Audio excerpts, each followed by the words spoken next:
Ողջույն սիրելի բարեկամներ, երեկոյան ուշ ժամին Շիրազը թակում է դիահերձարանի դուռը։ Պարուշ Սևակի մահվան օրերին, այն ժամանակ, երբ մամուլը հեղեղված էր Սևակով, նրա գրչակից ընկերը Հովհաննես Շիրազը մռայլ նստում էր մութ սենյակում։ Լուսավորեք սենյակը, վարպետ, դիմում էին նրան ընկերները, չէ, ինչ կսեք, Սևակն է մահացել։ Հանճարեղ մարդ,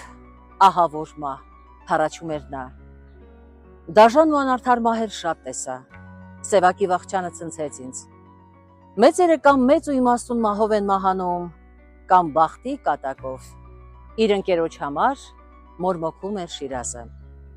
Հովհաննես Շիրազի և Պարուշ Սևակի հարաբերությունները առեղծվածանման մի երևույթ էին։ Մինչդեռ բանաստեղծի որդին Սիփան Շիրազը իր հուշերում գրում է. Ոմանք մինչև հիմա էլ չարախոսում են, թե Շիրազը Սևակին չէր սիրում, Սևակը Շիրազին։ Ամենևին ոչ։ Հայրս սիրում և գնահատում էր Պարուշ Սևակին, նրա եղիցի լույսը, անլռելի զանգակատունը։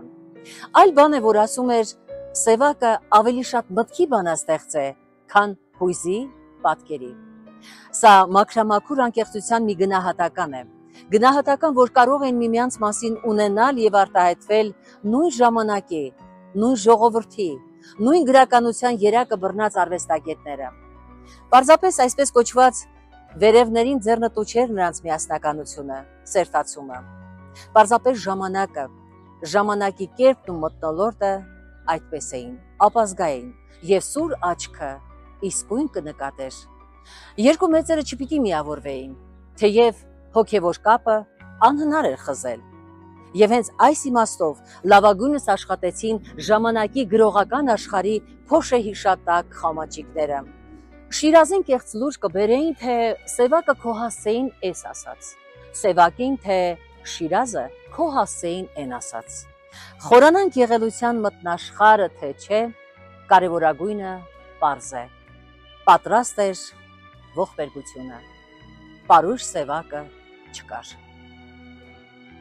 Երեկոյան ուշ ժամին Շիրազը թակում է դիահերձարանի դուռը։ Պահակը դրան անցքից նայում ճանաչում է Շիրազին, դուռը բացում։ Ո՞րն է պարույրը։ Հուզված հազիվ արտաբերում է։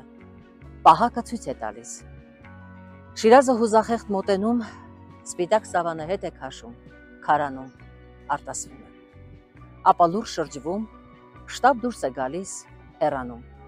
Դիահերձարանի զարմացած Պահակը դրան առջև հավաքված Սևակի մի քանի ընկերներին հարցնում է. Սևակը Շիրազին ինչ բարեկամ է գալիս։ Այսքանից հետո, որ միամիտի մտքով կարող էր անցնել անհեթեթությունը, թե Սևակն ու Շիրազը միմյանց հետ չունեին։ Հիշողությանս մեջ, շարունակում է Սիփանը, նաև վառ այսօրվա լույսի նման վառ է հայրիկի հետևյալ խոսքը. Ես Մասիսն եմ, Սևակը Սիսը։ Սիրելիներս, ձեզ հետ էր Մանուշակ Շիրինյանը։ Կհանդիպենք, լավ մնացեք։